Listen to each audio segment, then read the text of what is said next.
एक संत को सुबह सुबह सपना आया। सपने में सब तीर्थों में चर्चा चल रही थी कि इस कुंभ के मेले में सबसे अधिक किसने पुण्य अर्जित किया। श्री प्रयागराज जी ने कहा कि सबसे अधिक पुण्य तो रामू मोची को ही मिला है। गंगा मैया ने कहा, लेकिन रामू मोची तो गंगा में स्नान करने ही नहीं आया था। देवप्रयाग जी ने कहा, हाँ, वो यहाँ भी नहीं आया था। रुद्रप्रयाग जी ने भी बोला, हाँ, इधर भी नहीं आया था। फिर प्रयागराज ने कहा, लेकिन फिर भी इस कुंभ के मेले में जो कुंभ का स्नान है उसमें सबसे अधिक पुण्य रामू मोची को ही मिला है। सब तीर्थों ने प्रयागराज से पूछा, रामू मोची किधर रहता है और वो क्या करता है। श्री प्रयागराज जी ने कहा, वह रामू मोची जूता की सिलाई करता है और केरल प्रदेश के दीवा गांव में रहता है। इतना स्वप्न देखकर वो संत नींद से जाग गए और मन ही मन सोचने लगे कि क्या ये भ्रांति है या फिर सत्य है। सुबह प्रभात में सपना अधिकतर सच्चे ही होते हैं, इसलिए उन संत ने इसकी खोजबीन करने की सोची। जो जीवन मुक्त संत महापुरुष होते हैं वो निश्चय के बड़े ही पक्के होते हैं। और फिर वो संत चल पड़े केरल दिशा की ओर। स्वप्न को याद करते हुए और किसी किसी को पूछते पूछते वो दीवा गांव में पहुंच ही गए।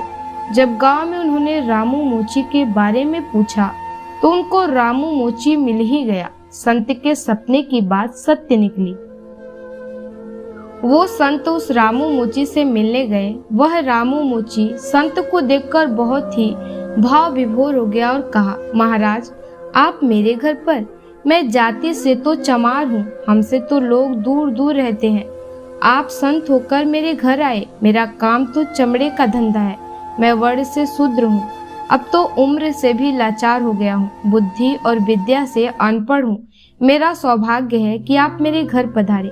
संत ने कहा, हाँ, मुझे एक स्वप्न आया था, उसी कारण मैं यहाँ आया। और संत तो सब में उसी प्रभु को देखते हैं, इसलिए हमें किसी भी प्रकार की कोई परेशानी नहीं है किसी के घर जाने में और मिलने में। संत ने कहा, आपसे एक प्रश्न था कि आप कभी कुंभ मेले में गए हो और इतना सारा पुण्य आपको कैसे मिला।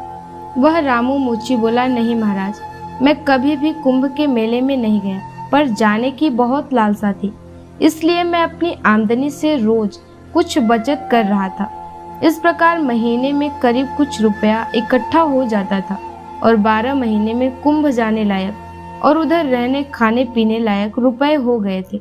जैसे ही मेरे पास कुंभ जाने लायक पैसे हुए, मुझे कुंभ मेले का शुरू होने का इंतजार होने लगा और मैं बहुत ही प्रसन्न था कि मैं कुंभ के मेले में गंगा जी स्नान करूंगा।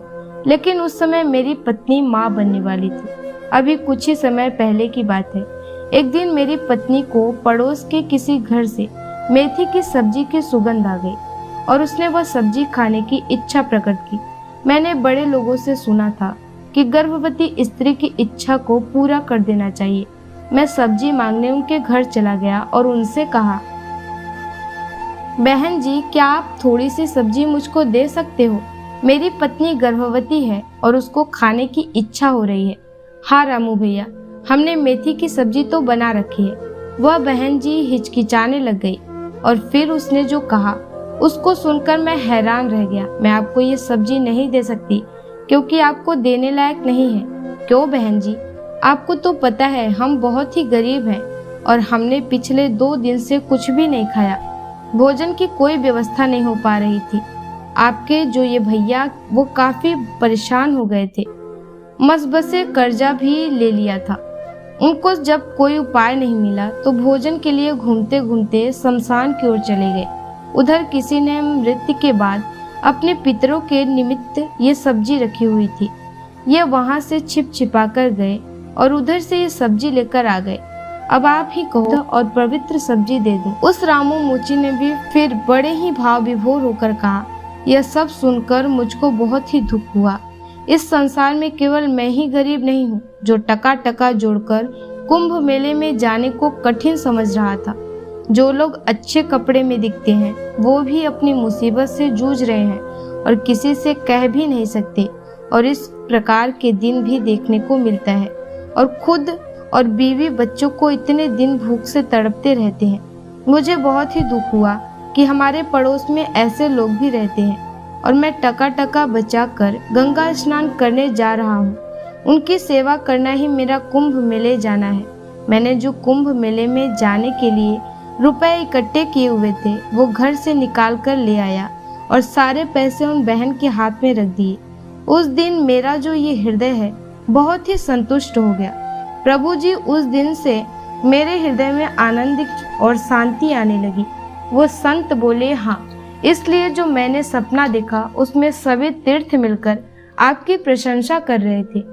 तो दोस्तों, अगर आपको हमारा ये वीडियो पसंद आया हो तो लाइक करें, सब्सक्राइब करें तथा कमेंट सेक्शन में अपनी राय अवश्य दें। धन्यवाद।